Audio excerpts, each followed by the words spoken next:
ፌስቡክ ተጠቃሚዎች አሁን ላይ የፌስቡክ ቬሪፊኬሽን ባጅ በነፃ ሆኗል። ይህንን አዲስ ለውጥ አውቃችኋል? እንዴት ማድረግ እንዳለባችሁ ሙሉ ስቴፑን አሁን አሳያችኋለሁ። ይህንንም ለማረጋገጥ አጭር የሰልፊ ቪዲዮ ብቻ ትቀርጻላችሁ። ይህን የሰልፊ ቪዲዮ ከፕሮፋይል ፎቶችሁ ጋር በማስተያየት መለያው የእናንተ መሆኑን ያረጋግጣል። ከተረጋገጠ በኋላ የቬሪፊኬሽን ባጃችሁ በፕሮፋይላችሁ ላይ በማርኬት ፕሌስ እና በግሩፕ ላይ ይታያል። ግን አንድ ነገር አስታውሱ፣ ይህ ቬሪፊኬሽን ባጅ መለያው የእውነተኛ ሰው መሆኑን ብቻ ያረጋግጣል እንጂ ሜታ 100% ሙሉ በሙሉ ታማኝ ነው ብሎ አያረጋግጥም። ማለት እንደ ብሉ ቬሪፊኬሽን ባጅ ሙሉ በሙሉ ታማኝ ነው ብሎ አያረጋግጥም። ይህንንም ለማድረግ ስቴፑን ላሳያችሁ።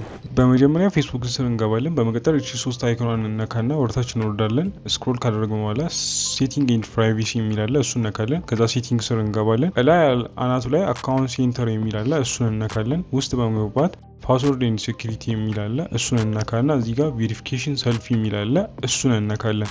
በምነካበት ሰዓት እዚህ ጋር የምንፈልገውን አካውንት ቬሪፋይ እንድናደርግ ያስመርጠናል። ከዛ ኔክስት እያለን ስቴፑን እንከተላለን። እዚህ ጋር የእጅ አሻራችንን ወይም ፓተርናችንን እንድናስገባ ይጠይቀናል። እሱን እናስገባና እዚህ ጋር ኮንቲኒ እያለን እንቀጥላለን ማለት ነው።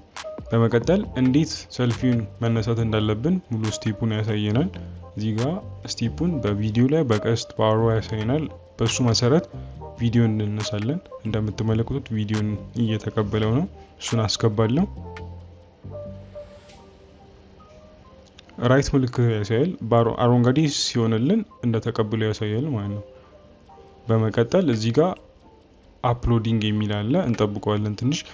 ሲጨርስልን ቬሪፊኬሽን ደን ብሎ ያሳየናል ማለት ነው። ቪዲዮ ከጠቀማችሁ ፎሎ እና ላይክ ማድረጋችሁን እንዳትረሱ።